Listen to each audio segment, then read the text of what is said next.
Hi everyone, how are you? Welcome to my YouTube channel. আমরা Android phone প্রায় maximum use করে থাকি এবং যারা বাইরে থাকে তারা অধিকাংশ লোকই বেশি ইমো অ্যাপস ইউজ করে থাকে। আর এই ইমো অ্যাপসের একটি গুরুত্বপূর্ণ সেটিংস নিয়ে আপনাদের সামনে ডিসকাস করব। ইমো ইমো অ্যাপসটি কীভাবে আপনি ইনস্টল করবেন এবং যে গুরুত্বপূর্ণ সেটিংসটির কথা বললাম সেটি ইনস্টলের পরেই আপনাদেরকে দেখিয়ে দেব। ইমো অ্যাপসটি আপনার অ্যান্ড্রয়েড ফোনটিতে ইনস্টল করতে হলে ফার্স্ট যে কাজটা করতে হবে, আপনার মোবাইলের ডিসপ্লেতে আসতে হবে। ডিসপ্লেতে এসে আপনি দেখবেন প্লে স্টোর নামে ঠিক এমন একটি আইকন আছে। এই আইকনের উপরে আপনাকে ক্লিক করতে হবে। এখানে ক্লিক করার পরে আপনি ঠিক এরকম একটা ইন্টারফেস পাবেন। উপরের দিকে দেখবেন যে সার্চ অ্যাপস নামে একটি অপশন আছে। এখানে টাইপ করবেন ইমো। টাইপ করার পরেই দেখবেন যে উপরের দিকে ইমো যে অপশনটা আছে এখানে ক্লিক করে দেবেন। এখানে ক্লিক করার পরে ঠিক এমন একটি লোগো থাকবে, আমি মার্ক করে দেখিয়ে দিচ্ছি। Imo international call and chat নামে যে অপশনটি আছে, এই অপশন যেখানে আপনি দেখছেন এখন ওপেন অপশন আছে, ঠিক এরকম ইনস্টল অপশন থাকবে।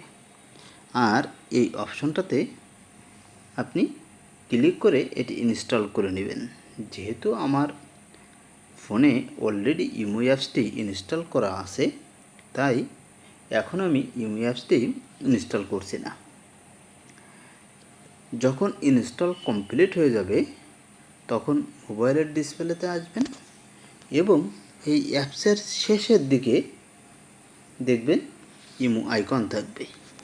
অ্যাপসের শেষের দিকে তার মানে মনে করুন ফার্স্ট পেজ এমন হতে পারে আপনার মোবাইলের ডিসপ্লে, সেকেন্ড পেজে অনেকগুলো অ্যাপস থাকতে পারে, সেখানে নতুন করে অ্যাপস রাখার জায়গা নাই, এমনটা হতে পারে। এবং 3 নাম্বার যে পেজ বা 4 নাম্বার হতে পারে, অ্যাপসের সংখ্যা বেশি হলে যেখানে ফাঁকা থাকবে সেখানে এই অ্যাপসটি ইনস্টল হওয়ার পরে যে অ্যাপস আইকন আছে সেটি শো করবে। এখন এই ইমো অ্যাপসের উপরে ক্লিক করবেন এবং আপনার মোবাইল নাম্বারটি দিবেন। মোবাইল নাম্বারটি দেওয়ার পরে আমি আবার দেখিয়ে দিই, ইমো অ্যাপসের উপরে যখন ক্লিক করবেন তখন ঠিক এরকম ইন্টারফেস আসবে।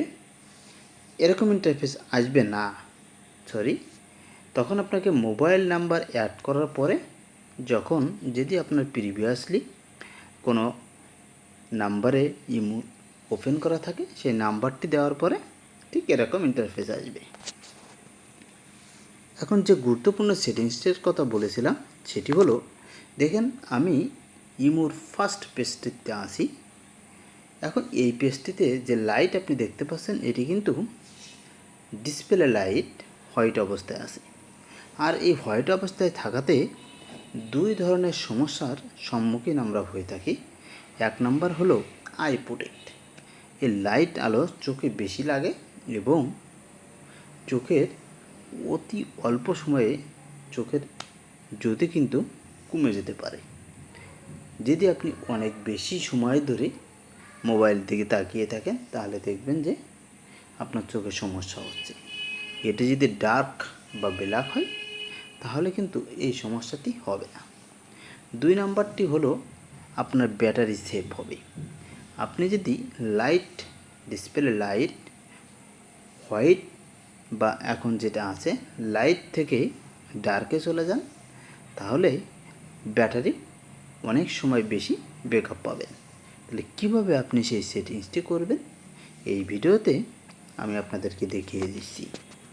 এর জন্য যে কাজটা করতে হবে, আপনার উপরের দিকে দেখবেন যে প্রোফাইল আইকন আছে, এখানে ক্লিক করে দেবেন।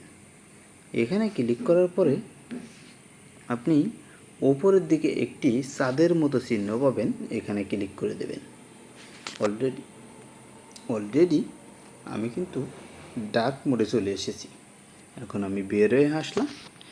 বের হয়ে আসার পরে আবার আমি ইমোতে ওপেন করে আপনাদেরকে দেখিয়ে দেব। দেখেন অলরেডি ডার্ক মোডে চলে এসেছি। এভাবে আপনি মোবাইলের ব্যাটারি যেমন সেভ হবে, সেই সাথে সাথে আপনার আই প্রোটেক্টও হবে। তাই আপনি চাইলে এটি ডার্ক মোডে করে নিতে পারেন। Thank you all. আল্লাহ হাফেজ।